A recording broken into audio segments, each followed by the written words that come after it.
Bueno, pues Shabbat Shalom a todos. Y nuevamente estamos en nuestro servicio de Shabbat. Algo tarde, por cierto, que empezamos, pero bueno. Y bueno, queremos, antes que nada, pues mandar saludos, ya sabes, siempre lo hacemos. Mandar saludos a los que están lejos, a los que están en Colombia, a los que están en Chile, a los que están en Argentina, a los amigos y familia que están en Estados Unidos, en México, ¿no? En Perú, en Ecuador, en todos lados donde nos están viendo, y que gracias a Hashem y su voluntad podemos llegar, y lo hacemos con mucho gusto y con mucha alegría y con mucha emoción, porque el hecho de nosotros poder compartir su palabra es extremadamente gratificante. Yo creo que es lo mejor que puede pasarle a uno. La verdad es que a veces siempre andamos buscando el sentido de nuestras vidas, y el sentido de nuestras vidas está en Hashem, está en Yehoshua.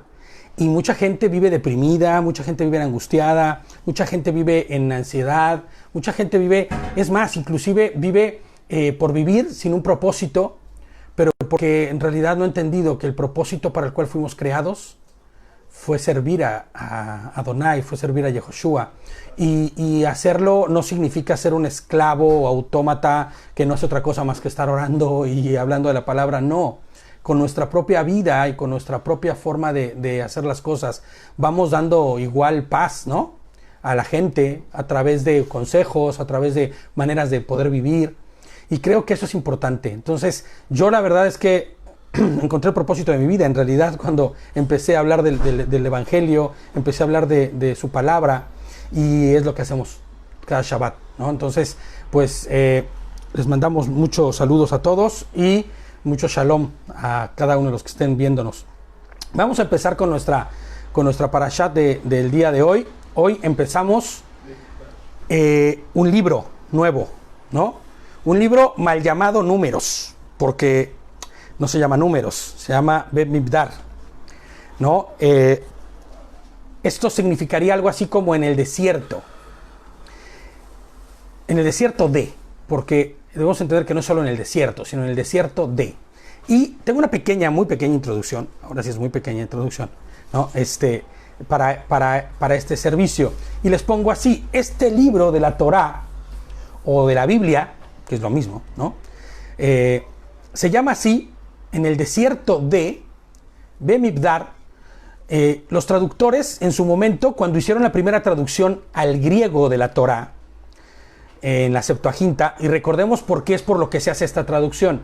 Había tanta gente ya que estaba fuera de Israel, ¿no? No solo prosélitos, sino gente judía fuera de Israel, que se había ido a vivir a otras partes, que estaban en otras comunidades, en otras ciudades, que no estaban, es más, inclusive con todas tantas deportaciones y con tantas cosas que sucedieron, y con el simple hecho de que se estaba moviendo mucha gente afuera, había muchos judíos que no tenían, que ni siquiera ya hablaban hebreo, de tanta gente que existía afuera, ¿no? ¿Sí está funcionando esto, brother? Ay, perdón. Bueno, permítanme un segundo, por favor. Un segundito, porque sí tengo que hacer yo aquí una maniobra. Ok, ya.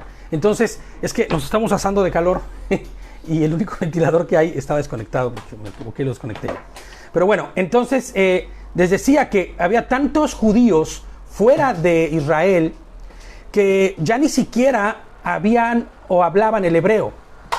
Es como si, por ejemplo, viniese un americano aquí, o alguien de otro país, empezara a hablar el español, y sus hijos nacieran aquí y ya no hablan su idioma, sino hablan el español, ¿no?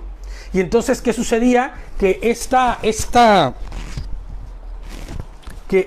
versión que se estaba haciendo era con el fin de que todo el mundo, porque el idioma en aquellos días, el idioma universal en todo lo que era ese lugar, todo lo que esa zona, ¿no?, era el griego ya.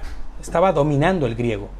Entonces, ¿qué pasa? Que se decide hacer una traducción al griego, no con el fin de que los griegos la lean, porque eso es algo que tenemos que entender, sino con el fin de los hebreos que están fuera la lean, ¿no? En la dispersión, exactamente, en la diáspora, ¿no? Entonces se crea la primera versión en griego, que de ahí es de donde se agarraron todas las demás versiones en español para traducir. Entonces, les decía yo aquí que cuando se hace la Septuaginta, ¿no?, deliberadamente tradujeron números o aritmi del lugar de Bemidbar, en hebreo, ¿no? ¿De dónde viene la palabra aritmética? ¿No? Porque la palabra aritmética viene de esta palabra, aritmi, ¿no? Por eso es números, en español. Por eso se traduce a números, ¿no? Ya que el libro empieza citando muchos números, muchas cifras, ¿no? De personas, situaciones de encomiendas, ¿no? De personas, y entonces que harán tal o cual cosa, ¿no? Que estarán ordenadas por Adonai para hacer algunas situaciones, ¿no? Entonces, Shabbat Shalom, es en la traducción al español que se toma el nombre, no en hebreo, fíjate, eso es un error garrafal. No se toma el nombre en hebreo para la traducción, sino en griego. Y se traduce números. Cosa que es un terrible error. Es como Bereshit. Génesis. No tendríamos por qué decir Génesis. Tendríamos que decir Bereshit. O su traducción en el español, en el principio, ¿no? Pero, bueno, al final los traductores y copistas lo hicieron de esta forma y entonces se traduce en español a números. Cosa que es un error, les pongo yo aquí, ¿no? Ya que pierde el orden original de los nombres en hebreo. Siempre todo el mundo va peleando contra los hebraísmos. Eso es como una moda ya, ¿no? Es como vamos a pelear porque están diciendo nombres en hebreo, ¿no? Y a la gente no le gusta, de hecho le brinca de una manera terrible que tú ocupes hebraísmos. Lo que no entiende la gente que le brinca tanto es que ocupa grecismo. Fíjate, yo me puse a investigar, y se llaman grecismos. Un grecismo es Biblia. Biblia es un grecismo, porque Biblia no está en español. Biblia, no, tendrás que traducir libros, literal, para poder nosotros hablar de la Biblia, ¿no?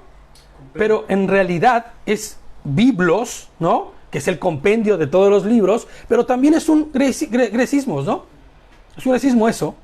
Entonces, fíjate, no nos damos cuenta que vamos ocupando un montón de palabras en otros idiomas.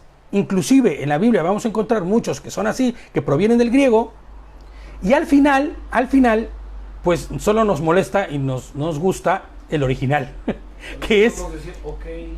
Exacto, o sea, ocupamos un montón de palabras, ¿no? En inglés, Wi-Fi, o aquí en España dicen Wi-Fi, pero se sabe que es wireless frequency, ¿no? O sea, es un nombre en inglés, o sea, entonces decimos thank you, ¿no? Sorry, cuando nos equivocamos, ¿no?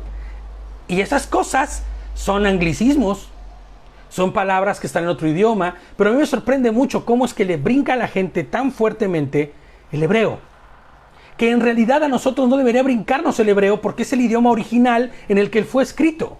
Inclusive, aún los escritores en el Nuevo Testamento que escribieron en griego, porque era el idioma que se estaba hablando y para que hubiera una difusión más fuerte, no podríamos considerarles el hecho de que están hablando bajo una cultura y una idiosincrasia griega, sino son hebreos hablando en griego. Es como si yo, en México, que tengo mis formas de hablar, ¿no? Yo empiezo a hablar en inglés y claramente se van a dar cuenta que no soy de ahí, porque estoy hablando en un inglés México. De hecho, en las computadoras, en los ordenadores, en los teléfonos, siempre ves que dice español España, español México. Inclusive hay un español Estados Unidos, porque hay formas de hablar. Entonces, haciendo este pequeño breviario, que me pareció muy, muy importante el que podamos entender esto, porque esta es una muestra muy clara de eso. Números no tendría que llamarse números. Números no es su nombre original, sería en el desierto. Entonces, y en el desierto de, porque hay que poner el de, ¿no? Y entonces, cada que se abriera un libro, en este libro, en la iglesia, tendríamos que decir, vamos al libro de en el desierto de, ¿no? Como que no le cuadraba mucho al traductor y por eso no lo puso así, ¿no? Entonces les pongo aquí, si queremos conocer el significado y sentido real de la Santa Escritura, debemos hacernos al idioma original, conforme al idioma original, ¿no? Es bien sabido por todos nosotros que cada libro o rollo de la Torá, su nombre se toma, aparte es otra cosa, ¿no?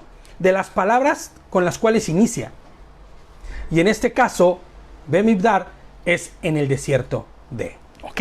Entonces, habiendo dicho esto, vamos a nuestro libro de números, a nuestro libro que mal llamado Números, Bemidbar número 1.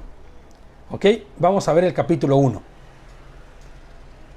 Y es importante que nosotros empecemos a asimilar estas cosas y empecemos a conocerlas y aprenderlas, ¿entiendes? O sea, es importante que nosotros empecemos a aprender y a hablar conforme lo que debe de ser, ¿no? No está mal decir Jesucristo, pero eso no es otra cosa más que una traducción que pierde el significado real y total de su nombre. No está mal decir Jesucristo porque el Señor sabe que te refieres a Él. Que en realidad Jesucristo ya es una transformación posterior porque sería Yesu. En el griego sería Yesu, porque no existía la J. Ya una vez que apareció la J, se le puso Jesús, pero era Yesu, ¿no? Entonces, y bueno, y los nombres, por ejemplo, del Señor, que yo me he convertido en un acérrimo enemigo de usar los nombres que se han impuesto o que se han puesto por determinadas fracciones, como es Jehová, como es Yahweh, como es Yahvé, porque ninguno de ellos la traducción es correcta, ni se puede comprobar que se haya usado. Son solo maneras de poder hacer que fuera entendible y usable el Yod Hei Bab Hei, ¿no? Las letras que componen el tetragrametón, que es las 4 letras del nombre de Dios. Pero nosotros tenemos cómo poder decir el nombre de Dios sin miedo a equivocarnos. Inclusive, decía yo la otra ocasión, si dijéramos Yehoshua solamente, o Yeshua, estaríamos mencionando el nombre completo de Dios. ¿Entiendes? Pero en el Antiguo Testamento vamos a encontrar, o en el Pacto de los Antiguos, que también es un error decir Antiguo Testamento, ¿no? Porque no es antiguo, está tan vivo y eficaz, ¿no? El primer pacto, por ejemplo, ¿no? Y es que no hay un segundo pacto, sino que es un pacto ampliado, es un pacto mejorado, ¿no? Un pacto renovado, ¿no? Mejorado. Sí, entonces, pues vamos encontrando que nombres como Adonai, inclusive Hashem, ¿no? Que se hace la referencia al nombre de las 4 letras, que es el nombre que queremos nosotros mencionar. Entonces, es importante tener en cuenta todas estas cosas, ¿no? No sé si se ha notado, pero yo jamás ya ocupo, y aunque ocupe una versión que venga con la palabra Yahweh o con la palabra Jehová, yo solamente digo Hashem o Adonai, ¿no? Hashem o Adonai. Elohim también es una buena forma, pero dependiendo de en qué se ha usado, ¿no? Entonces vamos a nuestro libro de Bemidbar, ¿ok? En el capítulo 1. Y dice así, vamos a intentar hacer los 4 capítulos. Vamos a ir brincando, eso sí. Sería imposible hacer todas las cronologías y todas las genealogías y todas las ordenanzas que se están imponiendo aquí de manera sistemática porque no acabaríamos nunca. Entonces vamos a ir tomando las partes que son más relevantes y las partes que son entendidas, porque son 4,000 de la tribu de estos, 6,000, o sea, se sobreentiende, y esos son los que vamos a ir brincando un poco, ¿ok? El día primero del segundo mes, en el segundo año después de la salida de la tierra de Egipto, Adonai, por ejemplo, mi versión no viene con ningún nombre, viene con el Yod Hei Bab Hei, YHWH, ¿no? Entonces, o BH, ¿no? Entonces, yo siempre que leo, ya me hice la idea de decir Adonai, ¿no? Entonces, Adonai le habló a Moshe, o a Moisés, en el desierto de Sinai, en la carpa de reunión, y le dijo, ¿se acuerdan cuál era la carpa de reunión? El tabernáculo, ¿no? Bueno, esta carpa donde estaba este tabernáculo. Hagan un censo, que vamos a explicar ahorita, ¿no? Hagan un censo de toda la comunidad israelita, de los clanes de sus casas ancestrales, enlistando los nombres, todo varón por cabeza, de cabeza por cabeza. Muy probablemente las versiones de ustedes digan todo, o sea, nada de lo que ver que estoy leyendo, digan muy diferente. Pero cabe aclarar que no está hablando aquí de un censo como tal. Ya habíamos hablado algo de esto en alguna parasha anterior que habíamos dicho. No recuerdo cuál, pero ya habíamos hablado. Porque para mí me quedó muy claro que hasta dije, ya habíamos dado números 1, Bemidbar 1, no. Entonces, no es un censo del que se está hablando como tal, ¿no? Cuando salieron de Egipto sí hubo un censo, ¿se acuerdan? Pero ahorita se está diciendo que se haga un conteo o se haga un censo como tal, pero solo de las cabezas de los clanes que serían levantados para darles cargos de autoridad, ¿ok? Tareas por hacer. Es como si en este momento que estamos reunidos, por ejemplo, si estuvieran reunidas 100 personas o son parte de un pueblo 100 personas y voy a empezar a organizar, ¿no? De esas 100 personas, 20 personas, quiero saber cuáles son los capaces ahorita de poder leer y escribir. No, pues, ¿quiénes son los que saben leer y escribir? Levanten la mano, ¿no? Entonces ya, bueno, ok, pero de los que saben leer y escribir, ¿quién puede trabajar? Pues entonces todos los chicos bajan la mano, ¿no? Y entonces se quedan solamente los que pueden trabajar. Es lo que están haciendo en este momento. De todos los que están, ¿quién puede empezar a hacer los servicios y los oficios que se tienen que realizar? ¿No? De hecho, se hace mucha hincapié en las versiones normales del uso de la cuestión de la guerra, ¿no? Que quienes están aptos para la guerra, pero en realidad estaría hablándose de una cosa distinta, de militar, ¿no? Entonces, nena, un favor, ¿me puedes regalar un vasito con agua? A mí también, Mari, por favor. Entonces, dice, levanten, la traducción sería más bien, levanten las cabezas por asamblea de las casas de los hijos de Israel por el número, ¿no?, de los nombres por cabeza. Eso es lo que estaría diciendo. Vamos a los líderes de cada una de las tribus y vamos a contar de ese liderazgo. Ahora, ahí vemos que hay una forma de hacerlo, dice. Y ya les pongo yo aquí, que sería tanto como poner en eminencia o levantar en autoridad a tal o cual persona para trabajar en la obra de Hashem. Cabe destacar que este poner en eminencia no tiene nada que ver con ser un capataz o un jefe que mande a otros. Y esto lo vamos a encontrar, y quiero que sea muy claro para nosotros, porque en las iglesias es muy común encontrar que hay jerarquías. Cosa que lo que yo veo malísimo, ¿no? Yo veo malísimo que en la iglesia haya jerarquías y entonces casi se vuelve una élite. El pastor, los líderes, ¿no? La familia pastoral, esas cosas a mí yo las aborrezco, de verdad. No sabes, yo aborrezco esas cosas, ¿no? La familia pastoral, todos los que están, ¿cómo se llama? En el liderazgo.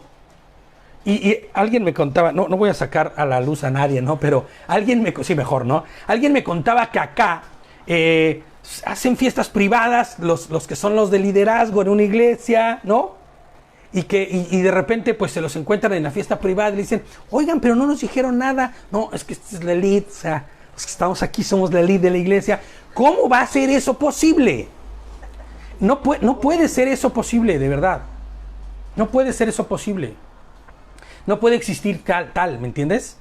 Pero es como también en la iglesia católica. Existe el Papa, el Supremo. ¿Qué te digo? En la iglesia católica es donde las jerarquías son aún peores todavía. O sea, llegar a ellos es como nosotros querés llegar a ¿dónde? A acceder a poder, por lo menos hablar con ellos es imposible. Claro, y no, inclusive no solo eso, sino que tienen tratos especiales, tienen un manejo especial, la comida, la ropa, lugares especiales, ¿no?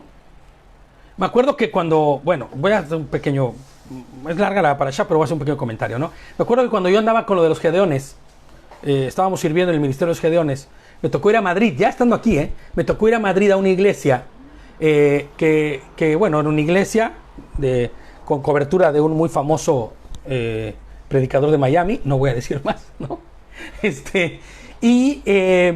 Cuando terminamos, nos llevaron, fíjate, eso se vieron muy bien, ¿no? Porque nos atendieron muy bien, pero bueno, nos llevaron a una sala especial donde solo el pastor y su familia y algunos líderes comían, porque la iglesia se quedaba a comer a veces también, o el pastor comía ahí. Era una iglesia, de hecho era una iglesia a la que tú llegabas y te atendían así de, sí, adelante, sí, van a entrar, no, así no, o sea, y tú decías, yo dije, Dios mío, pero si estoy llegando, ¿está Obama allá adentro? ¿Quién está ahí? O sea, ¿quién está? ¿El presidente? ¿El rey? Vino el rey al servicio para, bueno, yo iba de traje, ¿no? Yo iba bien, yo no me sentía bien, pero dije, no, y me dijo, lo siento mucho, el pastor no puede atenderlos en ese momento. Y yo, bueno, pues nada más veníamos eso, a verlo a él. Y pero espérenme, me están, ok, pasen, ¿no? Sigan a ese hombre. Y eran unos así guarroras, así grandotes. Y yo dije, ¿qué es todo esto, no? Nos pusieron en un lugar de eminencia porque estaban vacíos esos lugares. ¿Sabes? Todo eso no tiene sentido. No tiene sentido en el Señor. Es que yo lo que no todo eso forma parte de una... Yo lo que no entiendo, a ver, en lo que uno entiende de lo que es el Señor. El Señor vino acá a la tierra, se hizo más humilde que todos. Exacto. Y no, él no le importaba dormir pues en lugares hasta en la, como se dice, en el campo, en cuevas. Nada, el Señor mismo dice, yo no tengo dónde posar mi cabeza. Y que los ¿no? líderes, Él era una persona humilde. que ahora los líderes, los que son las iglesias estas evangélicas, y megas, ¿no? Que quieren aviones privados, que andan es que yo no creo que Dios... Nada, eso no va así. De hecho, fíjate, la palabra cuando te ponen un cargo, cuando tú te ponen un cargo, la palabra mía lo dice un cargo porque es cargar. O sea, es llevar a cuestas determinada responsabilidad. Entonces tú no puedes poner a los demás a hacer las cosas tuyas porque tú eres un líder y yo como líder no puedo. No, eres tú mismo. Y el servicio que se está hablando aquí es un servicio que se tiene que hacer personalmente. Todas las personas que están siendo levantadas y están siendo puestas en eminencia. Eminencia se refiere a una diferenciación, ¿me entiendes? A un cargo, un puesto. No se trata de que después bueno, como yo soy el líder, entonces voy a tener a mis, como decimos en México, a nuestros achichincles, ¿no? Que nos ayuden, que se pongan a hacer lo nuestro. No. Esto es ponerse a trabajar uno mismo, ¿no? No voy a hablar de política, no me hagan hablar de política. No, eso no tiene nada que ver, pero es exactamente por ahí va ese mismo asunto, ¿no? Entonces yo les pongo aquí, y no debería ser de otro modo. Todo ministro, porque ministra, porque hace un trabajo, llámese dentro de la iglesia o fuera en lo secular, ¿no? Porque también se llaman ministros allá afuera, el ministro de Defensa, el ministro de Justicia, el ministro de Seguridad Social, ¿no? Todo servidor o siervo de Hashem está para trabajar y no para mandar a otros a hacer conforme su autoridad. Es que se ponga a trabajar él mismo, ¿ok? Por eso la figura del pastor o del siervo, que tanto le llaman, o del líder, no es imponer cargas en los demás, sino trabajar para los demás. Yo siempre he sabido, y por eso me sorprende mucho estos líderes y pastores que de repente se alimentan de las ovejas, ¿no? Cuando en realidad aquí lo que hay que poner es a trabajar. Aquí hay que llegar y ponerse a trabajar. Yo creo que el primero que debe de empezar a dar lo que tiene y su tiempo y su dinero es el pastor, ¿no? Entonces ya no se vuelve tan atractivo ser pastor, entonces ya no quiero, entonces ya no se vuelve tan bonito, ¿no? Pero ese es el trabajo de lo que nos está llamando a hacer el Señor. Todo aquel que diga, heme aquí, envíame a mí, todo aquel que se ponga en la posición de querer enseñar y empezar a hacer liderazgo, tendrá que saber que tendrá que entregar todo lo que tiene para el Señor. Todo. Heme aquí, envíalo a él. Es que muchos dicen, heme aquí, envíalo a él. ¿No? Así sucede, ¿no? Claro. Y no es así. Envíalo por mí. Y no es así. Yo estoy poniéndome en la posición de servir, muy probablemente voy a tener que dar mi tiempo, mi dinero, mi esfuerzo, mi cariño, mi paz, mi armonía, mi todo a quien lo necesite, ¿no? Entonces, siempre he sabido que en las misiones, por eso los misioneros de antes, esos de antaño, eran buenísimos, porque un misionero primero llegaba a una aldea, a un lugar, a trabajar. Y como después de un año les empezaba a hablar del evangelio. Hacerse a ellos. ¿Me entiendes? A ganarse la confianza. Y es que, claro, nadie puede, o sea, tú no puedes llegar de papi a decir lo que va a hacer. Sírveme. Tú tienes que mojarte, como se dice, ¿no? Tú tienes que embarrarte, vaya, ¿no? Meterte hasta el lodo, todo lo que se pueda. ¿Para qué? Porque es la única forma en la que tú vas a poder tener oye, este que está aquí no solamente viene a decirnos algo, sino está dispuesto a ayudarnos en realidad. Porque ese es el objetivo. Hay misioneros que muy pocas veces hablaron, pero con su poco solo hacer y actuar fue suficiente para decir, eso que tú tienes, yo lo quiero. Y entonces transformarse, ¿no? Entonces es muy claro y muy evidente que esto no se lleva a cabo así en las iglesias, pero es necesario entender que esto no puede ser así. Esto es todo aquel que es levantado y puesto por, con un cargo, es para eso, para servir y para llevar un cargo, ¿no? Cargar. Hay un dicho que dice que Pero el ellos que no quieren- vive para ellos- servir, no sirve para vivir. Exacto, ¿no? Pero es que ellos quieren que lo sirvan a él. Porque eso es lo que está haciendo el pastor. Claro, o sea, lo que pasa es que entendamos esto. Toda persona que no ha entendido esto, es alguien que no ha entendido realmente de qué vamos. No ha entendido que... Te ha puesto un cargo, esa es tu misión, no es la de Claro, y el servir, de hecho, será entonces tu motivo y tu razón, ¿no? Trabajar para el Señor. Entonces, tú cuando veas que esto no se lleva a cabo y está haciendo una estructura de otro tipo, lo que está sucediendo es que no se ha entendido, no les ha amanecido, como hemos dicho tantas veces aquí, y es penoso, pero pues no se le está sirviendo al Señor ahí, ¿no? Entonces, ya les pongo aquí que veremos más adelante que sí habrá guardianes, para que se lleve a cabo las situaciones, ¿no? Pero no bajo la figura de imponer cargos, sino de verificar que lo que se ha sido asignado se lleve a cabo, ¿ok?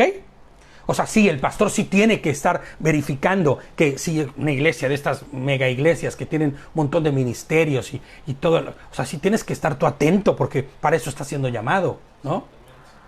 Pero no con el fin de subordinar. Esa es la palabra, no con el fin de subordinar, ¿no? Entonces vamos al verso 3 de nuestro capítulo en cuestión.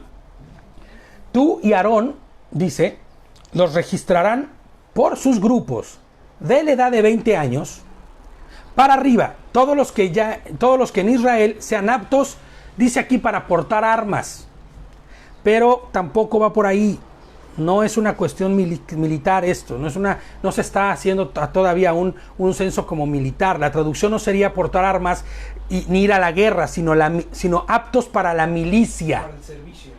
Para la milicia, para militar, ¿no? Como cuando una persona milita en un partido político. No te volviste tú un soldado en ese momento, ¿no? Como en las iglesias cristianas les encanta decir los soldados del Señor, ¿no? Somos los soldados del Señor. Sí, pero no se refiere a eso. Se llama a que milites y que vivas y que hagas las cosas que te corresponden hacer, ¿no? Todo aquel varón de 20 años que ya está en edad de servir. ¿Por qué de 20 años, no? Los menciona como aptos. Sería algo así como cuando eres mayor de edad para poder votar. Deje el vaso, hijo.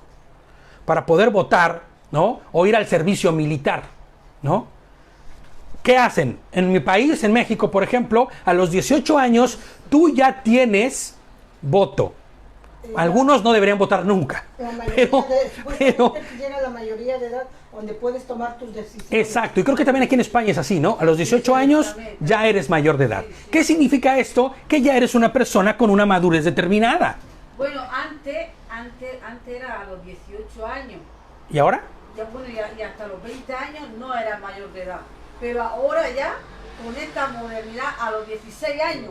No, a los 18. A los 16, aquí en España a los 16. No, a los porque 18. ya tienes carnet ya. Eso no tiene nada que ver con la mayoría de edad. Bueno, ya lo investigaremos, no es cuestión como para ahorita hacer el asunto, pero Eso ya pasó. Ya. a lo que voy es con esto. Se está haciendo algo similar a eso, en esto, ¿me entiendes?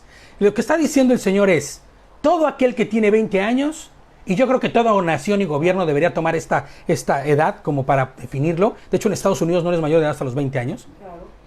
Pero en Estados Unidos a los 14 ya tienes licencia de conducir. Sí, pero bueno, eso no tiene nada que ver. Tú, que puedas tomar... Mira, ¿a qué voy con esto? Tú no puedes denunciar legalmente, ¿no? O penalmente a una persona menor de edad. No se puede. No la puedes denunciar. ¿Por qué? Porque se entiende y se sobreentiende que esta persona no es que no esté en uso de sus facultades mentales, porque no es no es una persona con incapacidades mentales, no. Lo que se refiere es que es una persona que no tiene la madurez todavía para afrontar o para llevar a cabo tal o cual cosa, ¿me entiendes? Entonces, esta es la razón por la que se está diciendo aquí que sean mayores, ¿no? Se entiende que cuando eres adulto ya estás apto para asumir responsabilidades en las cuales podrías también ser de naturaleza bélica, bueno, para la guerra, ¿no? Que en tiempo de guerra llegaban los nazis llegaban y tomaban a todo aquel que pudiera sostener un fusil en la mano, se lo llevaban, ¿no? Pero, bueno, no estamos hablando de ese tipo de sociedad. ¿Se acuerdan que hablábamos hace poco del año Shemitah y todo eso, ¿no? Que hablábamos de cómo la sociedad no, dice el Señor, no se corrompan entre ustedes. ¿Se acuerdan, no? Veíamos que es una sociedad distinta. Nosotros debemos optar y pensar por una sociedad distinta a la que hay allá afuera, porque nosotros somos el pueblo de Dios. Nuestras leyes sí se sujetan a las leyes del país donde vivimos, pero nosotros tenemos leyes propias. leyes buenas, que te hacen tener principios y valores, ¿no? Inclusive leyes que apoyan las leyes de una nación, como el que respetes a las autoridades porque fueron puestas por el Señor, ¿no? Siempre y cuando, claro, esta autoridad no esté diciéndote que hagas una barbarie, ¿no? Incluso las leyes de este mundo están sujetas Claro, a la voluntad. El que quiere las obedece, el que no quiere no. La ley de Hashem para la persona que ha sido circuncidada tiene que obedecerse. claro, claro. Y es su deber ser. Todo aquel que ha entendido, todo aquel que ha sido llamado por el Señor y, como bien dice David, circuncidado en su corazón, tendrá que sí o sí asirse a esto. O sea, ¿eres pueblo de Dios o no eres pueblo de Dios? Exactamente. Ya al final vamos a hablar un poquito también de esta parte de la iglesia y el pueblo y estas teologías raras que surgieron. La realidad es que hay un solo pueblo y todo aquel que sea pueblo tiene que asirse a la ordenanza y el gobierno de Hashem. ¿Cuál es esta ordenanza? Es su Torah, ¿no? Dice el 4, asociado con ustedes estará un hombre de cada tribu, cada uno que sea cabeza de su casa ancestral. Fíjate, ¿no? Dice que tendrá que ser asociado, tendrá ayuda de alguien, ¿no? Lo que vemos aquí es cómo Adonai está dando una estructura de autoridad a cada uno por sus tribus, por campamentos, por sus casas, y los levitas, que bueno, eso es un tema aparte, ¿no? Asignando colaboradores, colaboradores, que ejecutarán cargos a cada uno conforme a su tramo de control. ¿Sí? En un gobierno vamos a ver lo mismo. O sea, el presidente de la bueno, en México es de la República, de aquí de España, por ejemplo, ¿no? O de donde sea, ¿no? Pues tiene gente abajo y cada autonomía tiene sus propios gobernantes, ¿no? Y cada provincia tendrá también, ¿no? No recuerdo cómo se llaman, los Concejales. ¿eh? Son concejales. Los concejales, ¿no? O los que son de los pueblos, ¿cómo se llama? Alcaldes. El alcalde, ¿no? El alcalde. Exacto, todas estas estructuras las vamos viendo y no es que estén bajo a nadie, sino que están en su tramo de control, ¿ok? Estos son los nombres de los hombres que le ayudarán, ¿no? A cada uno de ellos. De Rubén, Elisur, hijo de Shedur. De Shimón, Shelumiel, hijo de Turrishadai. De Yehudá, Nashón. Y así va a ir a cada uno de los nombres de los que van a ir ayudando, ¿ok? Vamos al verso 16, porque si nos ponemos a leer, te digo, cada uno de ellos va a ser complicado, ¿no? Por eso tenemos que leer nosotros la parashá antes de venir acá. Estos son los elegidos de la asamblea, los capitanes de sus tribus, en el 16 dice, ancestrales, ellos son los principales de las tropas de Israel. Son asignados cada uno de los jefes, les pongo yo aquí de tribus, ¿no? 12 cada uno de ellos. Serán estos los encargados para realizar las tareas propias de cada tribu. Y colaboradores por campamentos o casas. ¿Te das cuenta? Lo que está haciendo Hashem es que ya salimos de Egipto, ya estamos aquí, ya son 50 días, estamos en el desierto. ¿Qué fue lo primero que se hizo? Se hicieron todo lo que tenía que ver con el tabernáculo, todo lo que tenía que ver con lo que era la adoración, y entonces se empieza a dar estructura social al pueblo, ¿no? Repartir las... Si te das cuenta, algunas versiones, sobre todo la Reina Valera, la 60 y anteriores, traducen en el verso 16 a los principales como príncipes. Sí, dice por ahí príncipes. Aquí dice, estos eran los nominados entre la congregación príncipes de las tribus Exacto. de sus padres, capitanes de los militares de Israel. Príncipes es un error. No es un príncipe. No puede haber príncipes donde no hay una monarquía. ¿No? Perdón. Sí. Es que son principales. En realidad son los principales.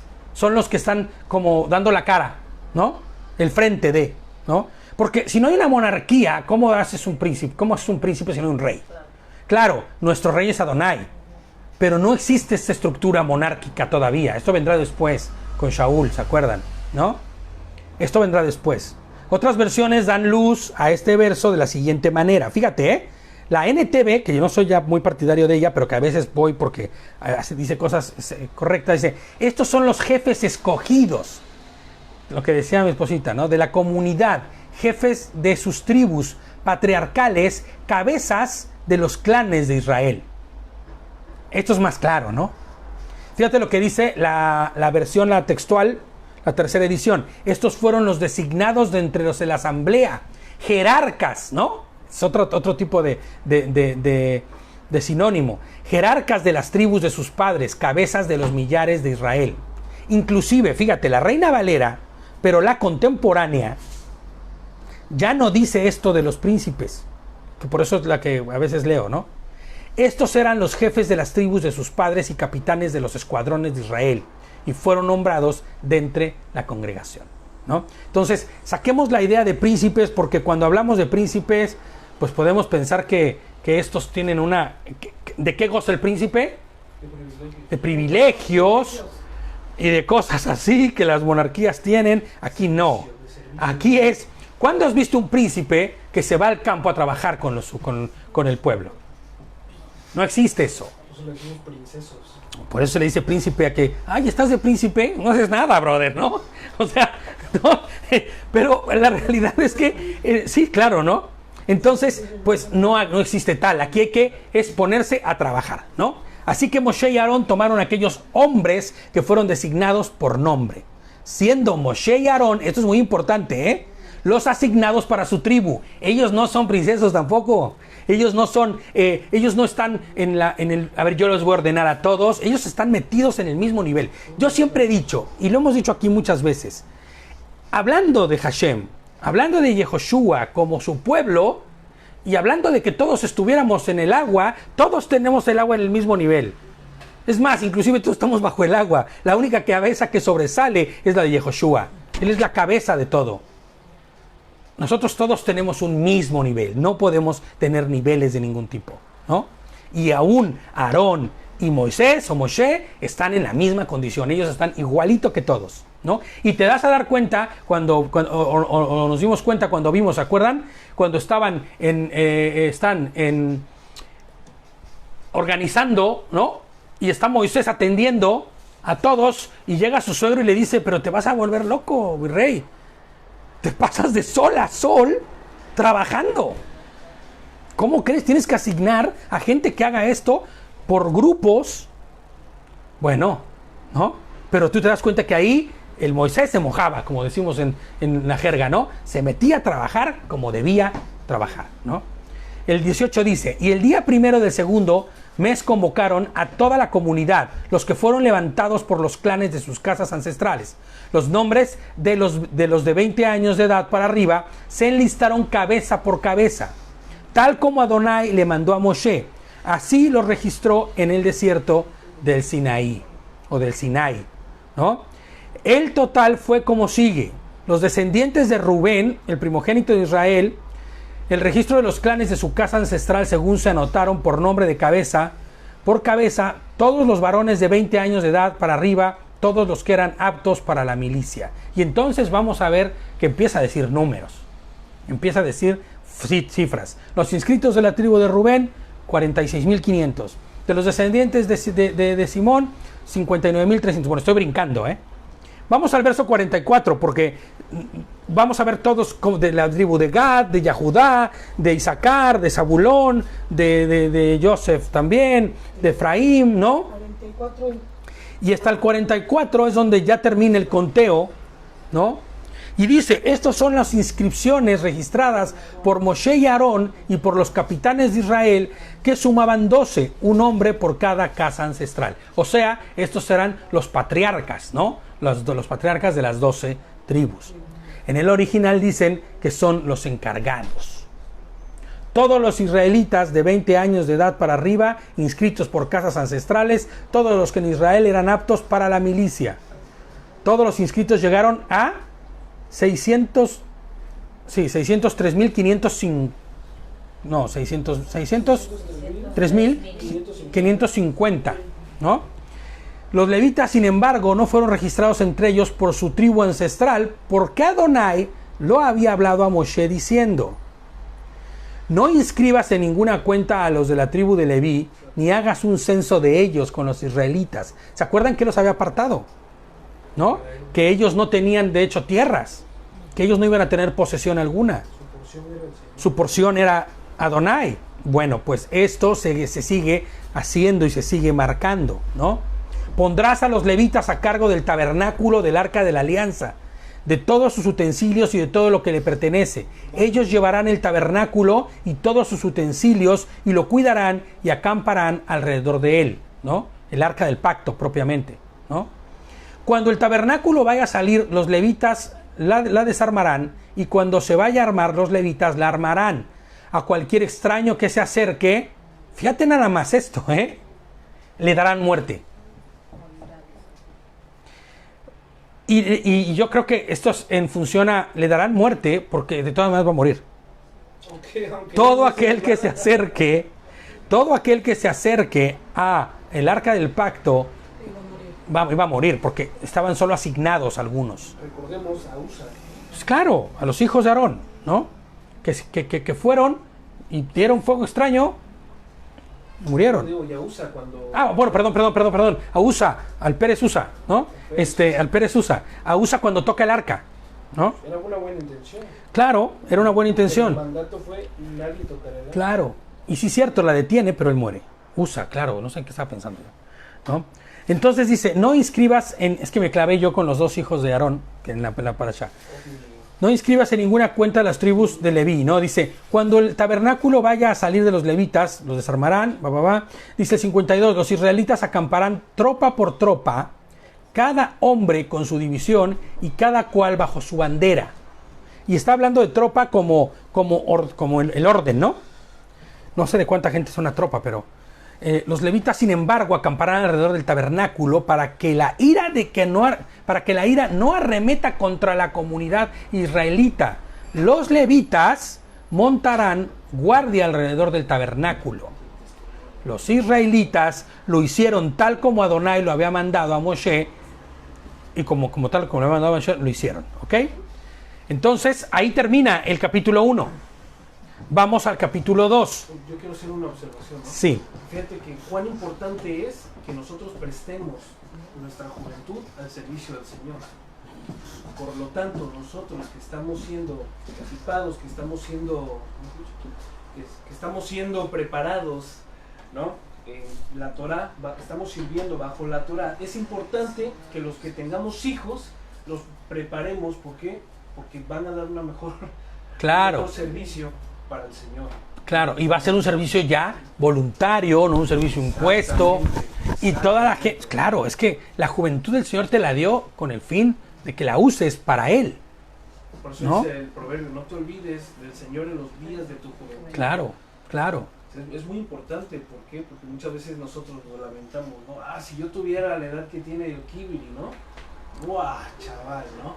Sin embargo, esta fue una experiencia que el Señor permitió para que nosotros podamos ahora sí preparar a nuestros hijos, administrarles. Por eso lo que estamos y tal vez estos pequeños o estos chicos de nuestra familia no tengan que pasar lo mismo que nosotros pasamos y ahora entonces puedan empezar a servirle al Señor desde temprana edad. Y ojo, me refiero al servicio, no a que estés ya con el altavoz en el parque a grito pelado hablando del Señor, o que estés en la iglesia sirviendo, lavando y trapeando y barriendo. No.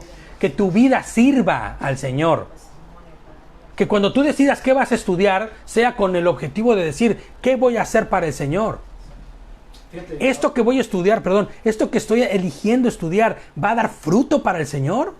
Exactamente. Es que es elegir una vida inteligente con respecto a lo que Adonai nos está poniendo. Mira, y por ejemplo, de Anne, ¿no? Ahora que nosotros empezamos a observar la Torah y a obedecerla, cuando le dan algún bocadillo de que el jamón de cerdo, no sé qué, Anne dice, no, antes me preguntaba, Aita, ¿puedo comer de esto? Entonces yo le decía que no. ¿Sí me explico? Y siempre le explicaba el motivo, ¿no? El por qué no. Ahora ella dice, no como de esto porque eso no es comida.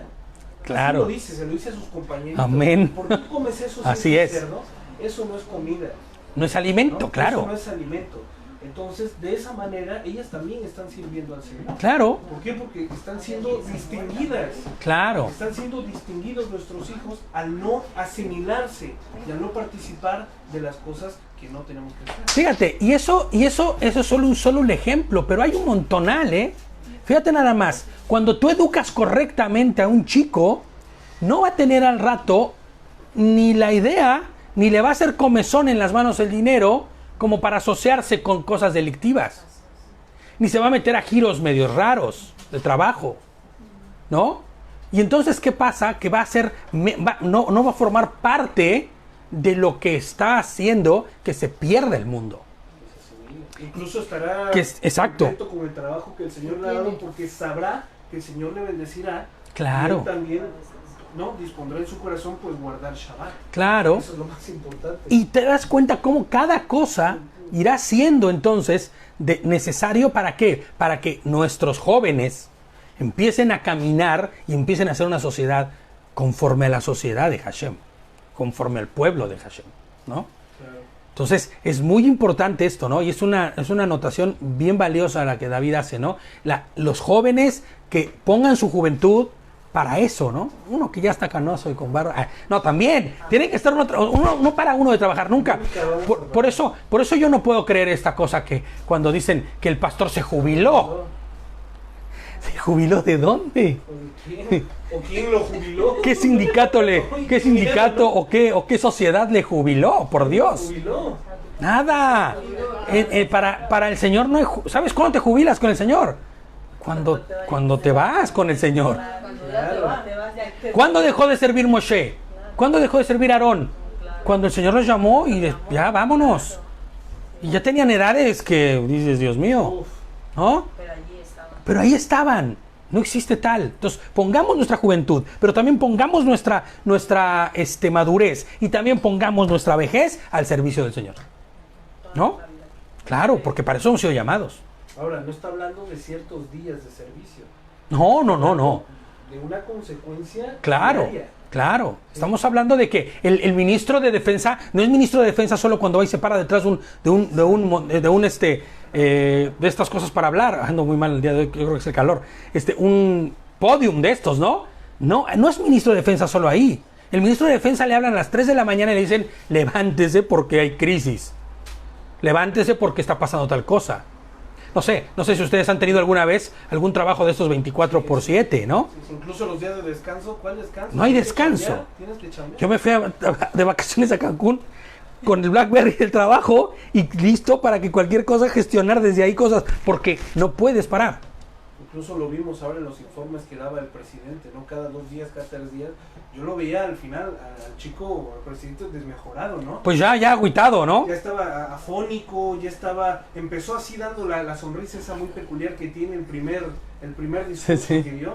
Ya cuando lo Y viste ahora la ya estaba tercera semana ya estaba... Es que esto es un trabajo de continuo. Claro. Y esto es lo mismo que está diciendo aquí el Señor. Estos que están siendo levantados van a estar trabajando para el Señor de continuo. ¿Y qué te digo? Los levitas aún más todavía. Por eso es que nosotros a veces somos muy pesados en cuanto que mandamos el servicio de la Parashá y la Haftará, ¿no? Que solamente son 2 porciones. Claro. Porque nuestro deber ser está meditar la Escritura la mayor de lo posible. No, inclusive cuando mandamos los 613, ¿no? Fíjate, si pusiéramos como nuestra labor y nuestra función instruirnos en Hashem para vivir vidas correctas, cuando mandamos los 613, por ejemplo, ¿no? El estudio de los 613 misbots, o los mandamientos.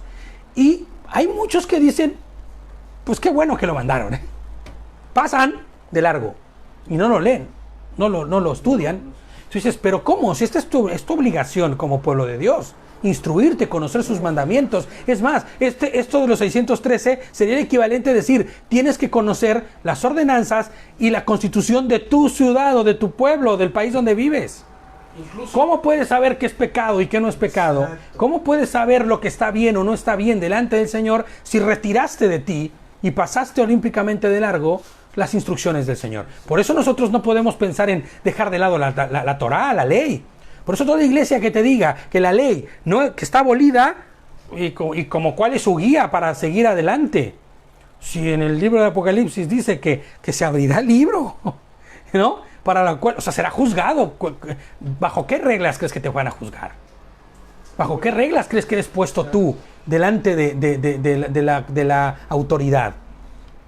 ¿No? Si pasa una persona y atropella tus derechos, ¿qué es lo primero que tienes que hacer? Bueno, si eres muy inteligente y tienes dinero, ver con un abogado, ¿no? Porque el abogado conoce ¿qué? Las leyes del lugar. Ahora, si eres muy avispado y ya de verdad eres muy warrior, pues vas y te metes tú a ver las leyes por ti mismo. Y a mí nadie me miente, que es lo que debe hacer todo conductor, ¿eh? Bueno, en este país no, porque en este país no te andan correteando como en otros países, no voy a decir cuáles, ¿no? Sí. En el que te paran hasta porque ibas masticando chicle y te sacan la Constitución o te sacan el reglamento que porque masticar chicle y tú dices, a ver, enséñame dónde, ¿no? Y el que lo sabe no es tomado por tonto. Exactamente. ¿No? Por eso a esto se refiere también Pablo cuando le dice a Timoteo, en cuanto a que milite. Claro, es exactamente esto mismo. Es el mismo contexto del que estamos hablando de militar, ¿no? De hecho, vamos a ver unos versículos más adelante también. No era ningún ¿no? militar. No, ni está diciendo organízate al ejército para nada. Lo que está diciendo es milita, o sea, ejecuta y haz lo que tienes que hacer. Incluso hace la distinción de que ninguno de los que milita en los asuntos del Señor se enreda. Claro, se enreda en el mundo, ¿no? Fíjate, dice, el capítulo 2, ya estamos en el capítulo 2. Les pongo yo aquí de nota, el capítulo 2 habla del orden en el que los campamentos estarían situados. Al norte, al sur, ¿no? O sea, al norte, otros al sur del tabernáculo y así sucesivamente, ¿no? Norte, sur, este, oeste, o en el oriente, o como fuese, ¿no? Adonai habló a Moshe y a Aarón y les dijo, los israelitas acamparán cada cual con su bandera. Y yo creo que esto de cada cual con su bandera es cada cual de su tribu. Ha de haber sido impresionante ver todo el campamento con sus propios banderines, ¿no? Que representaban su propia... Es como aquí, mira, tú vas aquí en Euskadi y tú vas a todas las comunidades, a todos los pueblos. Tienen la bandera de Euskadi. Tienen la bandera de Euskadi, pero también tienen la bandera propia del lugar, Sí. ¿no? Y entonces, y vas a ver que todos los lugares tienen su propia bandera. ¿Por qué? Porque hay una ¿cómo se llama? Una raíz muy autóctona, ¿no? Muy patriótica, ¿no? Entonces, ¿qué sucede? Que si un día se pidiera un contingente de cada uno de estos lugares, pues la manera más fácil de reconocerlo sería, sí, todos traen la bandera de Euskadi, pero traerían su propia bandera del pueblo que viene, ¿no? Entonces, ¿qué sucede? Y no solamente aquí, sucede en todos lados, en Cantabria, todos los pueblos tienen sus propias banderas, ¿no? Entonces, ¿qué sucede?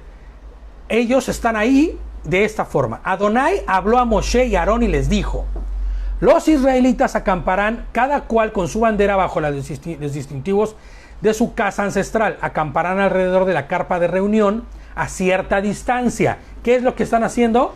Bueno, pues que se van a poner alrededor.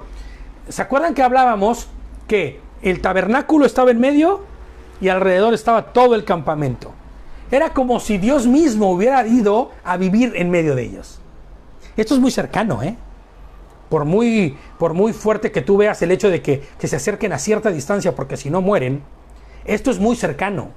Y mueren no por otra cosa, sino por la misma razón por la que Adonai no pudo venir en toda su gloria como Adonai a la tierra, porque todos hubiéramos muerto. Por eso él se disminuye hasta la figura de Yehoshua, que es la forma disminuida de Adonai en la que tú vas a poder tener contacto. ¿Me entiendes? Claro, porque si no todos hubieran muerto. Y mira, esto es tan claro que les dice que se acerquen a cierta distancia, ¿no? Porque cuando la Shekinah, cuando esta unción bajaba, si tú no eras de los asignados, ibas a morir. Inclusive, aunque fueras de los asignados, si tu vida no estaba en orden y había cosas de pecado y de situaciones en tu vida, muy probablemente podía hasta morir ese sumo sacerdote, que entraba al lugar santísimo, ¿no? El Kadosh Kadoshim, el santo lugar santísimo, ¿no? Entonces, por eso, ¿te acuerdan que habíamos dicho que traían campanitas, ¿no? Para que si se oía que se caía, pues lo arrastraban con una cuerdita que también amarraban, ¿no? Estos acamparían conforme al ordenado por Adonai, guardando la distancia de seguridad. Aquí había sana distancia, ¿eh? Aquí había sana distancia, pero era porque si no te morías, ¿no? De distancia de seguridad para que no hubiera mortandad entre el pueblo a causa de profanar el tabernáculo. Los levitas serían los encargados de cuidar y observar que esto no sucediera, ¿no? Ellos iban a ser los encargados de eso. Del verso 3 al 32 enumeran todas las tribus conforme a la posición respecto al tabernáculo. No los vamos a leer tampoco porque si no, no acabaríamos. Entonces vamos al capítulo 33. Porque dice exactamente cuántos eran de cada fracción, ¿no? Son facciones, ¿no? Se llaman facciones, ¿no? En el versículo 3 del 2, Ajá. hay algo como figurativo. Dice, los que acampen al oriente hacia la salida del sol, ¿no? Claro, Casualmente es la tribu de Yehudá. claro. Yo no me quise meter tan a fondo, porque sí, de hecho, esta tribu, junto con los levitas, son los que están ahí, bueno, con la tribu que están ahí, y como dices, ¿no? Son la tribu de la cual vendría Mashiach. El sol de justicia. Exactamente.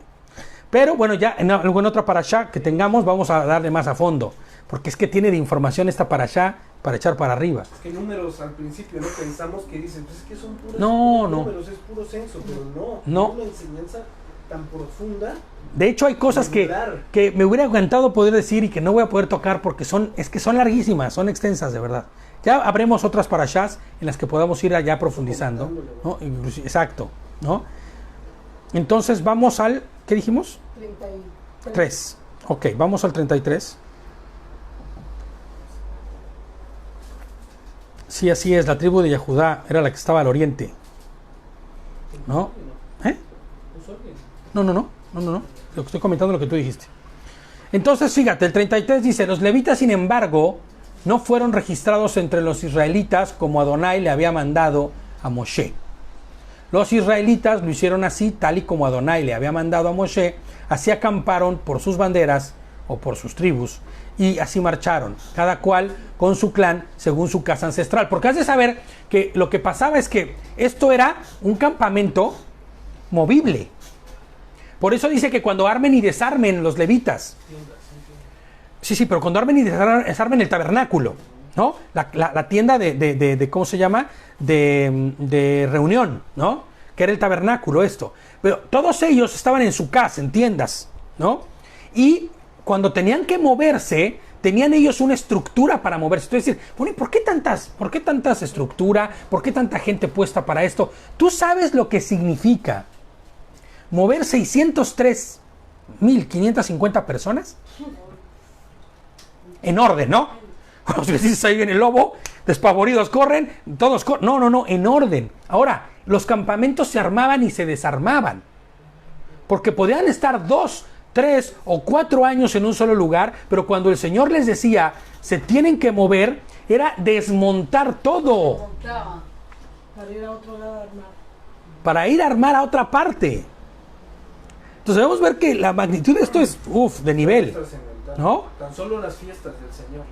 Nosotros tenemos la oportunidad de tener una fiesta y otra, irnos preparando, organizando, capacitando, así mismo, ¿no?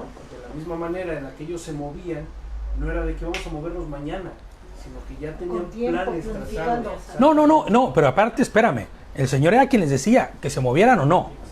O sea, la orden de Dios era la que les decía, vamos, o quédense, o, ¿me entiendes? Hagamos y actuemos. Exacto, ahora, por eso decía que cuando armen y desarmen, que nadie, escúchame esto, nadie de los del pueblo podía ver el arca.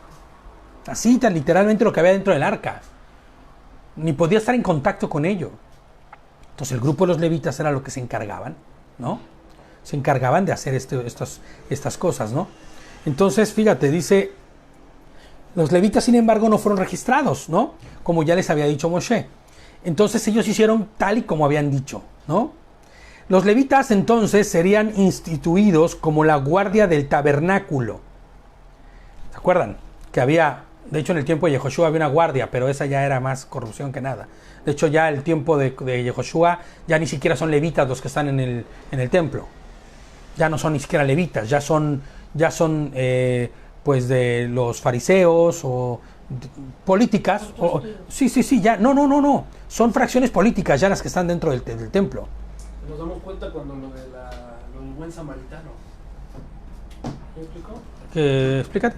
Bueno, que cuando pasó el levita, Ajá. el maestro, siquiera lo pelaron cuando ellos siempre estaban procurando. Claro. No, lo que pasa es que se había corrompido de una manera terrible. Ya no era como al inicio. La estructura de liderazgo de Israel se corrompió de una forma terrible. De hecho, era como uno con Roma, ¿eh? O sea, Roma y los que estaban liderando en ese momento hacían uno. Porque no había... Eso también, me imagino que no le reconocieron cuando el Señor fue. Claro, tenían tan cauterizada ya su forma de ver las cosas que ya solamente pensaban ellos en que nadie venga a quitarnos lo que tanto nos ha costado hacer, ¿no? Entonces dice así, el Señor asignó a Moisés y a Aarón como guardianes del tabernáculo, ¿no? Lo que se denomina el Mishmeret, ¿no? Que eran como los guardias o la guardia del tabernáculo, ¿no? Ya que no todo el mundo podía entrar, fíjate, ni siquiera los mismos levitas normales y comunes que estaban sirviendo podían entrar. Ni siquiera ellos podían entrar. Entonces hay una guardia que es puesta para que todo aquel que va a ir a hacer su trabajo esté siendo observado y vigilado.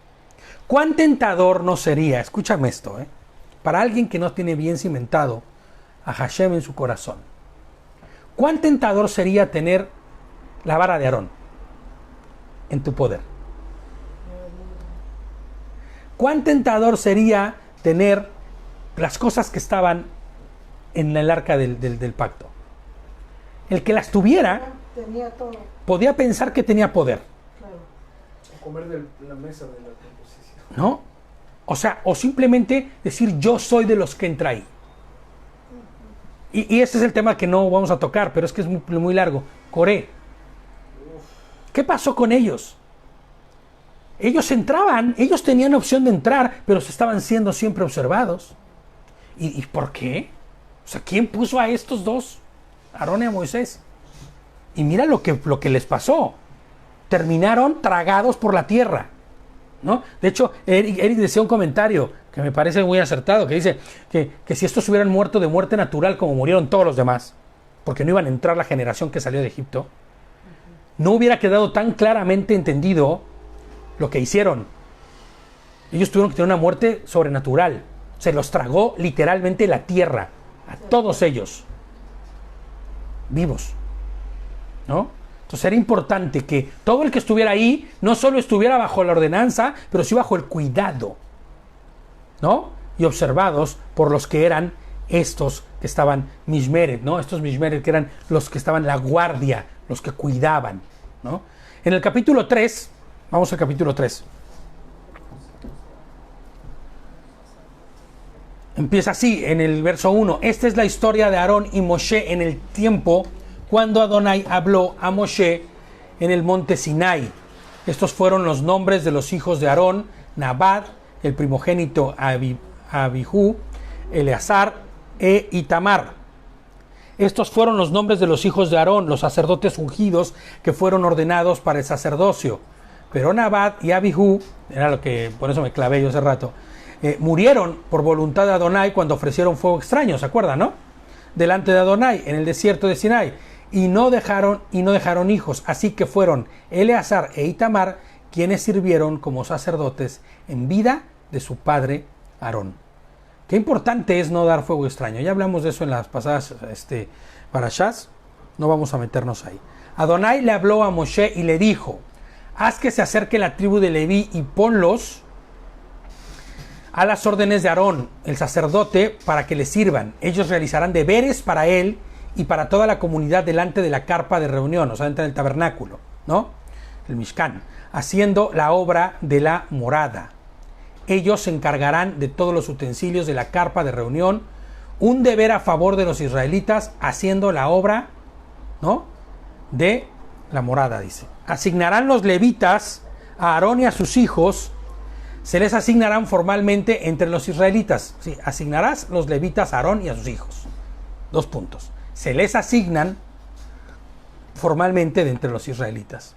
Harás a Aarón y a sus hijos responsables de cumplir sus deberes sacerdotales, y a cualquiera extraño que se acerque se le dará muerte.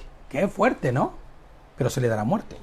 O sea, obviamente a todo el pueblo estaba advertido de esto. Todo aquel que se quisiera acercar no iba con una buena intención.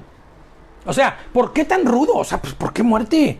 ¿Y qué tal si no sabía? No, pues es que todo el pueblo era instruido de esto. Sabía que no tenía que... Pero por supuesto sabía que no tenía por ninguna razón y motivo estar a acercarse a ese lugar.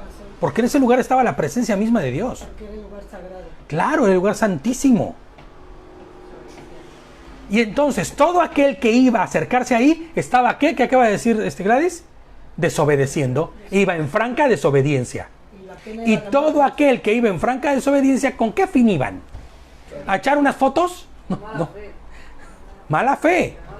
¿No? De mal actuar, sí, claro. Mal habido el asunto. A veces sería la ansiedad de conocerle. La curiosidad. De saber. Pero por eso hay un dicho que dice que la curiosidad mató al gato, ¿no? Claro.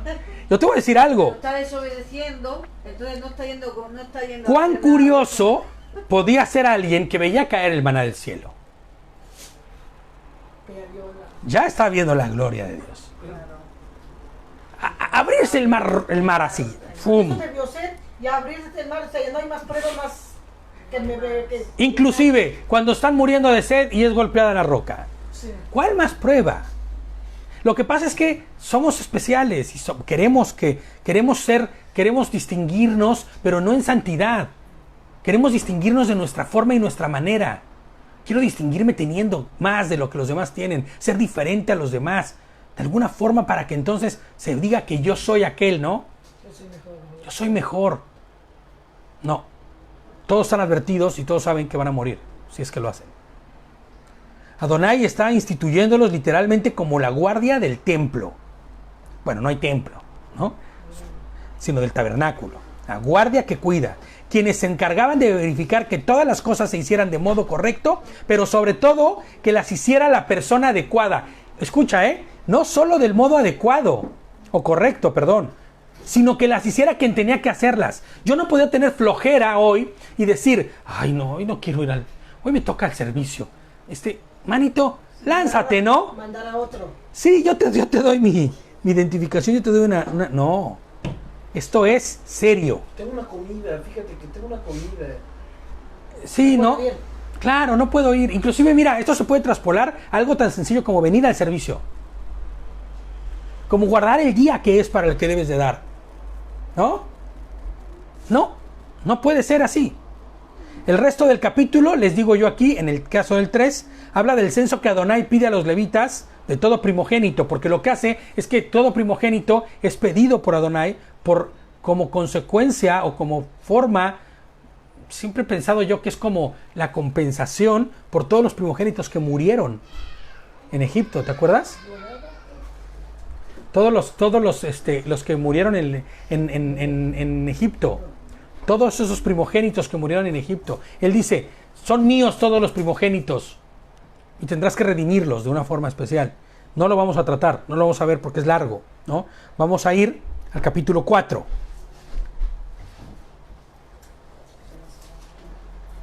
Vamos a ir al verso 11 del capítulo 4. Sobre el altar de oro extenderán un paño azul. Y lo no, estás en... El 11, capítulo 4, 11. ¿Números? Números. Solo 4. 4, pero 11. Ah, sí, al 11 se dice. De 4 del 1 al 11, ¿no? No. 4 en el verso 11. Vamos al verso 11. Aquí dice, sobre el altar de oro. No, Adonai le habló a Moshe y le dijo. No, aquí no, No, está equivocado. No está en el 11. 4:11 es lo que está leyendo. El capítulo 4, ¿cómo? Capítulo 4, versículo 11. Sí, a ver, esperen, porque... Mira, esto es verdad. 4, 11. No, sí. Yo por eso A ver, espérame, porque igual a que tenga la... 4, 1 será. Está confundido. Te pusiste 2 veces 1. No, espérame. Espérenme, vamos a ver.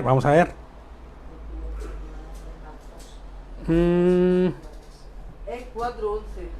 Espérenme.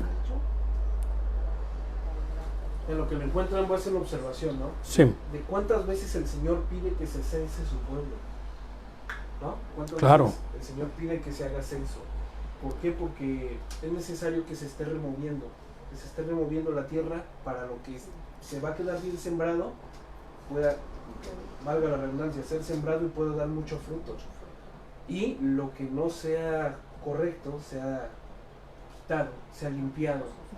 Así como él, lo que vimos hace unas parashá, ¿no? Cuando dice que él removerá el trigo, pero que su grano no caerá. Y todo el grano que cayó, pues no pertenecía al trigo. Sí, perdónenme, yo me equivoqué, me estaba siguiendo yo con mi... Es que yo tengo todo el capítulo y no me fui al capítulo 4, me quedé en el 3 y yo quería seguir hablando como si estuviera ya en el 4, perdón, discúlpenme, fue un error mío. Dice, vamos a ir entonces desde el 1, vamos al 1, ¿ok? 4:1. Sí. Bueno, vamos a ir mejor al verso 17, ¿ok? Vamos al 17. Habló también Jehová a Moisés y a Aarón, diciendo: no haréis que parezca la tribu de las familias de Coat, de entre los levitas. Sí, los quejatitas, ¿no? Dice, Adonai habló a Moshe y a Aarón y les dijo, no permitan que el grupo de los quejatitas, bueno, no sé cómo aparece en la ¿cómo dice? Coatitas. Coat, no, dice. De los de la tribu de Coat, ¿no? Bueno. Se ha eliminado de entre los levitas. Hagan esto con ellos para que vivan y no mueran. Cuando se acercan a los objetos más sagrados, que Aarón y sus hijos entren y asignen a cada uno de ellos su deber y su carga. Otra vez lo voy a leer porque lo leí mal.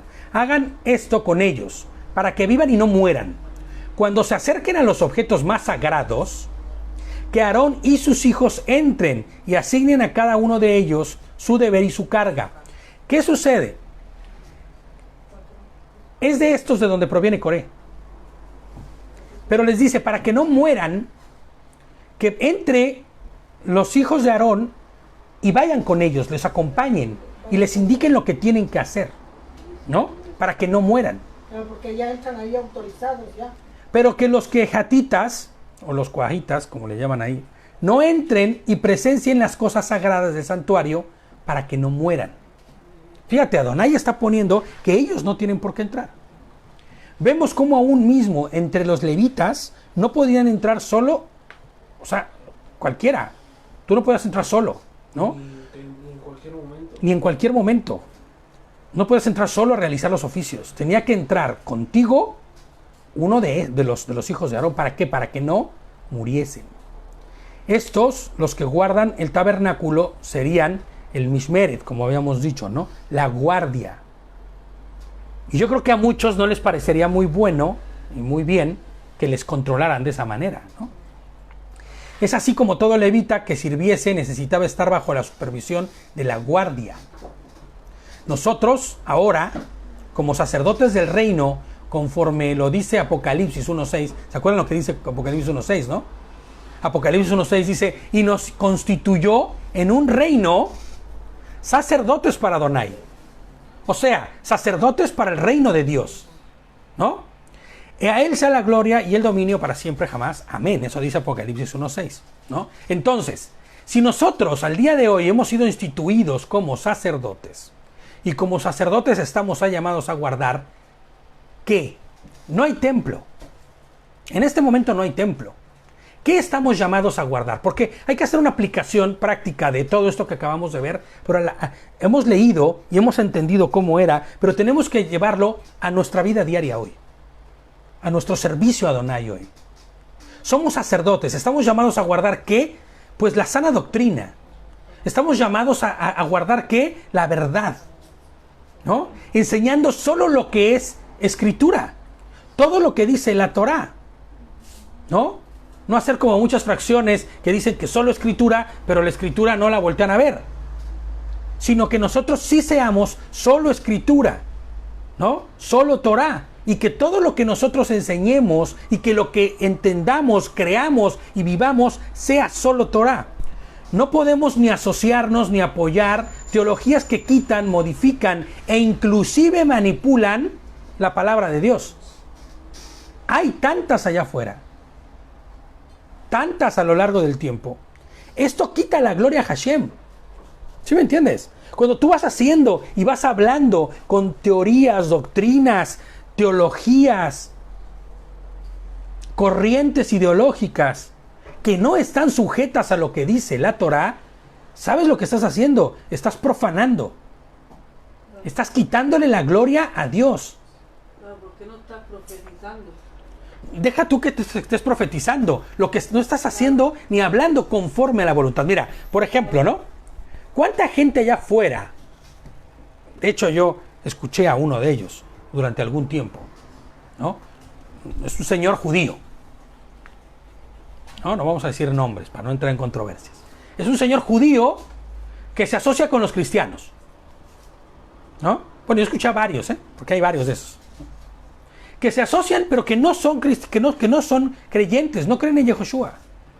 Y entonces, me acuerdo que Eric decía, si no crees en Yehoshua, no me interesa lo que tú me digas. Por buenísimo que sea. Tú eres un erudito de la Torá, eres un erudito de las cosas y de las tradiciones, pero no me interesa porque no crees en Yehoshua. Bye. Esto quita gloria a Hashem, ¿no? Toda teología que añada, trastoque o modifique el original será como profanar el tabernáculo mismo. Lo mismo que el Talmud, pues claro. Todas las doctrinas, corrientes, ideologías que no tienen que ver con lo central que es la Torá. Claro, por eso tú vas viendo que estos mesiánicos, que ahora hay muchos de moda, son cabalistas. Son mesiánicos cabalistas. Creen en Yehoshua, pero también creen en que ellos pueden hacer que las cosas cambien y sucedan si estructuras correctamente las palabras y las frases que tienen una equivalencia numérica, y entonces llegan a la conclusión de que Elías dejó de hacer de llover porque él controló la naturaleza con frases que dijo que eran una equivalencia numérica. ¿Me entiendes? O sea, es brujería pura, como si lo fuera de alguna forma. Eso no dice la Escritura. Y todo lo que nosotros debemos ser cuidadosos, debemos convertirnos en esta guardia, en este mishmeret, en esta guardia que cuide y proteja la palabra, ¿no? Es que incluso el mismo Yehoshua no vino a enseñar doctrinas. Él vino a representar lo que estaba escrito en la misma Torah por él mismo. Claro. Ahí es donde nosotros empezamos. Entonces, si nosotros somos seguidores de Yehoshua, entonces vamos a regir nuestra vida conforme él mismo fue regido. Claro. Fíjate, estas doctrinas que hablan de que si tú no te bautizas, no vas a entrar al cielo. No vas a poder estar con el Señor. Si tú no repetiste la oración esta mística. La oración mística del... Sí, el juramento al Señor, que yo ya te acepté como mi Señor y Salvador en mi corazón. Entonces no eres salvo. Dices, ¿de verdad? ¿Dónde está escrito? Este asunto de hablar en otras cosas extrañas, lenguas, ¿no?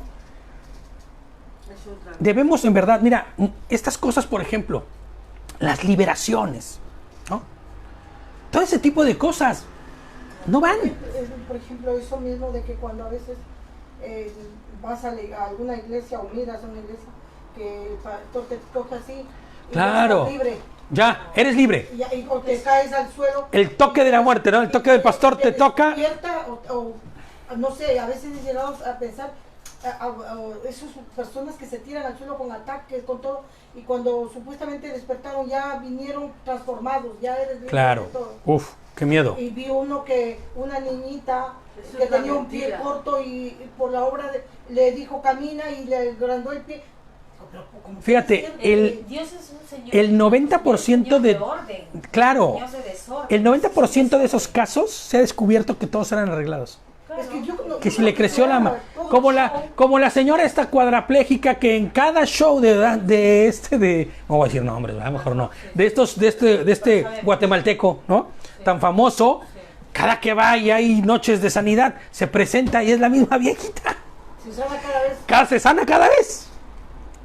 O sea, vaya, a lo que quiero que entendamos es, el Señor nos ha dado libertad, pero no la ocupemos para liberalismo, para libertinaje. Fíjate, Hebreos 4:16 dice, acerquémonos pues confiadamente al trono de la gracia para alcanzar misericordia y hallar oportuno socorro. Hallar gracia para el oportuno socorro. O sea, el Señor nos está dejando a entrar liberalmente a su presencia, pero no para manipularlo y hacer este show raro.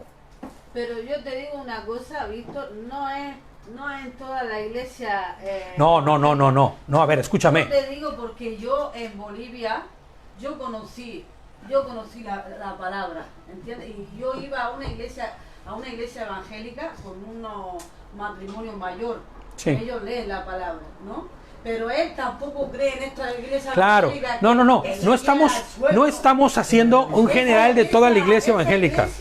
Donde yo iba, así hacía como aquí. Claro. O sea, estudia. Claro, a fondo. La palabra. Fíjate, yo mismo participaba en una iglesia en México que no tenía... Mira, me acuerdo que en la iglesia en la que yo iba en México, cuando llegaba el del pandero, ¿no? La alabanza con su pandero y sus banderas, siempre se acercaba alguien del equipo y le decía, venga, ¿puede venir por aquí? ¿Qué pasa? Lo que pasa es que nosotros entendemos que Dios es un Dios de orden y este tipo de cosas distraen el centro y el foco que es la alabanza hacia el Señor. Tenemos un lugar especial para los que tocan el pandero, ¿no? Y los llevaban a un cuarto de atrás, donde se escuchaba perfecto la alabanza y la gente podía tocar el pandero. Gócese aquí, brinque, salte, revolotee, de marometas tocando el pandero, aquí puede hacerlo. ¿Sabes cuándo volvió a llevar esa mujer el pandero?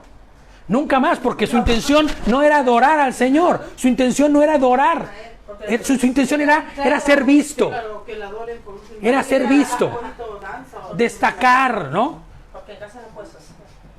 Por Dios, seamos celosos de la Torá y desechemos toda doctrina falsa que no están enseñadas por las Escrituras. Teologías de reemplazo, ¿no? La iglesia que sustituye al pueblo de Hashem. El famoso rapto de la iglesia. La Trinidad como la base de la estructura teológica del creyente.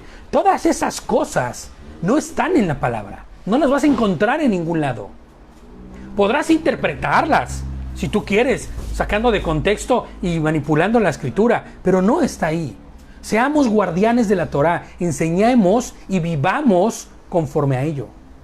Hebreos 4:1 al 2 dice: así que temamos mientras permanezca aún la promesa de entrar en su reposo. No vaya a ser que alguno de ustedes parezca quedarse atrás. O sea, no vaya a ser que alguno de ustedes parezca quedarse atrás, porque también a nosotros como a ellos se nos ha anunciado la buena noticia. Pero a ellos de nada les aprovecha oír el mensaje, porque no se identificaron en la fidelidad con los que lo obedecieron. Estamos hablando de no vaya a ser que tú te quedes atrás, ¿no? O parezca que te quedas atrás. Pablo dijo, no vaya a ser yo que empecé esto, vaya a terminar descalificado. Claro, porque te asocias con cosas que no son. Fíjate, hablábamos de Timoteo, 1 Timoteo 6:3 al 5. 1 Timoteo 6, del 3 al 5. Dice así, lo leo yo ya para terminar. Si alguno enseña otra cosa y no se atiene a la sana palabra de nuestro Señor, y no me voy a poner ahorita a decirles cuál es la sana palabra de nuestro Señor, porque el Señor mismo dice, el mandamiento que yo les doy es el mismo mandamiento que se les dio antes, ¿no? En Juan 14, 20 por ahí dice, ¿no? Este mandamiento no es nuevo, sino es un mandamiento que ya se había dado. Juan inclusive también lo dice también, ¿no? Que es el mandamiento antiguo, ¿no? Si alguno enseña otra cosa y no se atiene a las sanas palabras de nuestro Señor Yehoshua, Hamashiach, y a la doctrina que es conforme a la piedad, y lo voy a decir de Jesucristo, porque es también lo mismo que Yehoshua, Hamashiach, y a la doctrina que es conforme a la piedad, y está cegado por el orgullo y no sabe nada, sino que padece la enfermedad de las disputas y contiendas, de las palabras de donde proceden las envidias y discordias, maledicencias, sospechas malignas, dice, discusiones sin fin, propias de gente que tienen la inteligencia corrompida, que están privados de la verdad y que piensan que la piedad es un negocio. Fíjate nada más. No nos asociemos a ese tipo de cosas. Seamos guardianes. Mira, muchas veces se han acercado conmigo, estando inclusive aquí, ya en España, a decirme, vamos a abrir una iglesia, vamos a poner esto, vamos a poner lo otro, ¿no? Me acuerdo mucho antes aún inclusive de Raíces Hebreas, ¿no? o de estar guardando Torah, porque me gusta más decir guardar Torah que redes hebreas. Eso, redes hebreas hay un sinfín de gente de afuera haciendo locuras. Guardando la Torah, ¿no? Vamos a poner algo, y tú eres mi autoridad, y yo soy tu autoridad, y a ver cómo hacemos, pero autoridad tenemos, y nos metemos con las 5 solas, y con los no sé qué, y, ¿sabes? No. Yo dije no. Porque la única forma verdadera y la única estructura que yo conozco es la Torah. Fíjate lo que le dice Pablo a Timoteo en la segunda carta que le manda en el capítulo 4, versículo 3.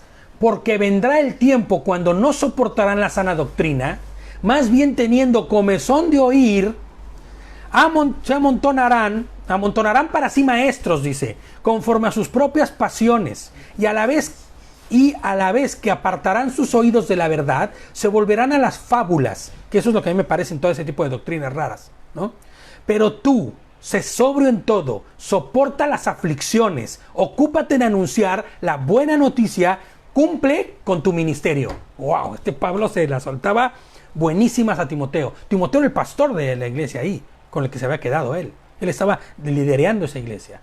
Él está dando instrucciones a quien lo está haciendo.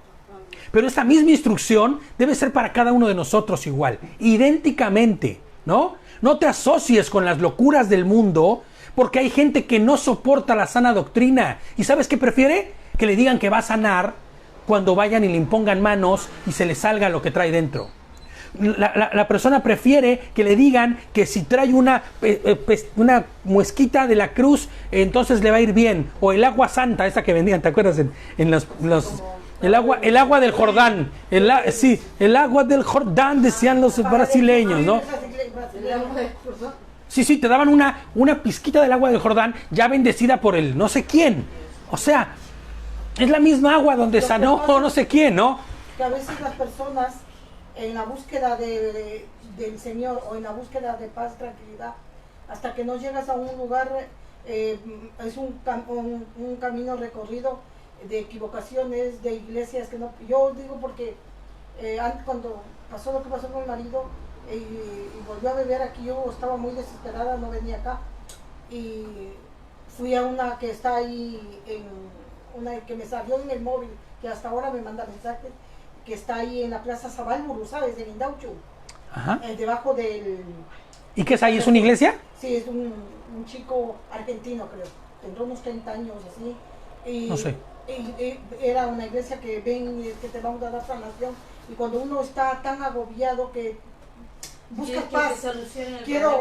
Ya sé quién es, sí sé quién es. Y fui, algo pequeñito, y fui con Jorge, porque yo siempre buscando la ayuda para él. Claro, siempre, para que pueda salir de ese.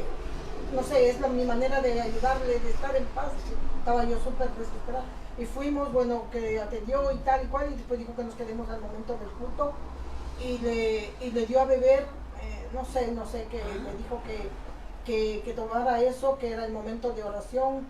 Y luego le cogió sal, así como que le cogió de los... ¿Lo sangoloteaba? Sí, a Jorge que salte, yo te ordeno en nombre de Jesús que salgas, y le sopló algo así como el agua que él tomó. Uy, no me digas, al mejor estilo de cuando ibas con el brujo y te escupía con el agua.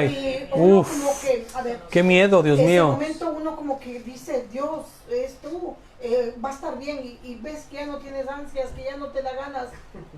Jorge, no, es que yo pensaba, bueno, en ese momento... A ver, siempre uno estaba con esa fe, esa esperanza, que quizás es el momento, y luego no, porque... en realidad no existe tal. Mira, yo te voy a decir algo. Todo problema, estigma, llámese estigma como el alcoholismo, drogadicción, la depresión inclusive, no va a sanar de nadie que no entregue su vida al Señor y que viva conforme a la Torah. Eso es lo que estás diciendo aquí. Eso es nada más. Mira, hay un pastor ahorita, creo que en África, que acaba de morir hace poco de coronavirus, porque él dijo que fueran todos porque él tenía la cura para el coronavirus. Él murió de coronavirus, él tenía una aflicción respiratoria y murió, ¿no? Y ahorita tú ves que todos los supuestos estos ¿cómo se llaman? Predicadores, sí, que dan sanidad aún con tocar la pared, la pantalla y cosas por el estilo, sí. No hay nadie. Superapóstoles, ¿no? Los superapóstoles estos, no hay nadie. ¿Sabes por qué? Porque eso no existe. La única forma de poder hacer que las cosas sucedan en tu vida y se transformen es entregando tu vida a Yehoshua. Y la forma de hacerlo no es otra más que caminar conforme a la Torah. Así es. Aquí dice así, mira, vamos a ver con esto. Dice Juan 8, dice así. Y el que dice Juan 8:31. Y él les dijo a los que creyeron en él: ustedes son verdaderamente mis discípulos, no solo porque Yehoshua lo dijo. Aquí viene, dice, si se mantienen fieles a mis enseñanzas. Así es, amén. Y conocerán la verdad y la verdad os hará libres. ¿No? Mira, fíjate, mira lo que dice esto, Libres, libres literal. Exactamente. Los hará libres, claro. Y dice Juan 8:36. Dice, así que si el Hijo los hace libres, ustedes verdaderamente serán libres. Claro. No hay forma de, no hay libertades dadas por el propio hombre para ser libre, ni espiritual, ni emocional, ni nada, ¿me entiendes? ¿Qué sucede? Nadie tiene el poder de esa sanación.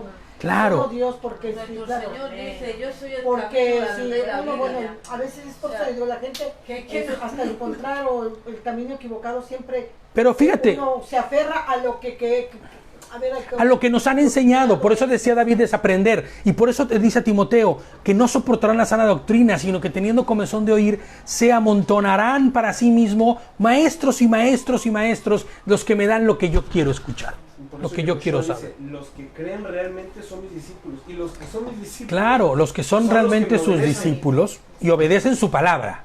Entonces, ya para terminar, les pongo Timoteo 2:1. Tito 2:1. Dice así, es muy cortito, dice, pero habla lo que está de acuerdo con la sana enseñanza. ¿Cuál es la sana doctrina? ¿Cuál es la sana enseñanza? La que habla de la Torah. Toda que está fuera de la Torah no es sana enseñanza. Si vino fulano de tal o fulana de tal y dijo que debían ser así las cosas, eso no es sana doctrina. La sana enseñanza es lo que está inscrito en su palabra. Nada más.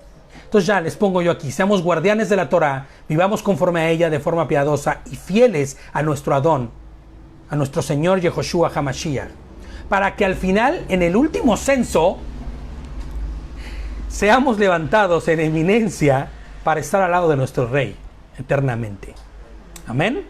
Fíjate que dice que el último censo separará el trigo de la cizaña. Así es, en el último censo se quitarán las ovejas de los cabritos o de las cabras, ¿no?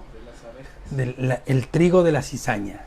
Entonces, hagamos lo que es necesario hacer, lo que se nos está ordenado hacer, para que en ese último censo seamos puestos en eminencia. Y eso, acuérdate, que es levantar tu cabeza nada más para que mires al Señor y estés ahí delante de Él.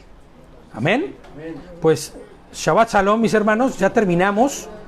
Chag Sameach, ¿no? Shavuot, ya empezamos el día de hoy, cuando termina este Shabbat, empieza la fiesta de Shavuot. Feliz fiesta de Shavuot a todos. La recomendación es, el día de mañana, vamos a tener un pequeño servicio, igual acá. No habíamos definido la hora, pero supongo que será a las 4:30, a la hora que empieza la Haftará normalmente, ¿no? Vamos a tener un pequeño servicio. Vamos a leer partes del libro de Ruth, vamos a leer algunas cosas que se hacen y que se leen en Shavuot. En realidad no hay nada tan especial como simplemente es un Shabbatón, es un Shabbat alto, considerémoslo como Shabbat, tengamos la misma diligencia que lo que hacemos en Shabbat para el día de mañana, que es un Shabbatón igual. Acordémonos, estamos viendo que nosotros tenemos una legislación que es la Torah, es la constitución de Dios. Pues los días festivos, los días de asueto de esta constitución son estos, los Shabbatots, ¿ok? Entonces el día de mañana hasta las 6 de la tarde del lunes es un Shabbatot también, ¿ok? Hasta el día de mañana a las 6 de la tarde de domingo, ¿no? Sí. Empieza hoy cuando termine el Shabbat. Bueno, que 6 de la tarde aquí en España no, porque es cuando realmente caiga el sol. A la caída del sol. Entonces, pues siempre decimos Chag Sameach, ¿no? Que es felices fiestas o feliz fiesta, y Shavuot, que es la fiesta de las semanas, ¿no? Que es la fiesta de Pentecostés. Para lo cual hemos estado contando el Omer todos los días, Amén. Amén. Pues Dios les bendiga y que ese Dios les bendiga no es solamente un cliché, sino que es Dios les injerte cada vez más en Él para que podamos ser más como Él. Amén. Shabbat shalom, mis hermanos.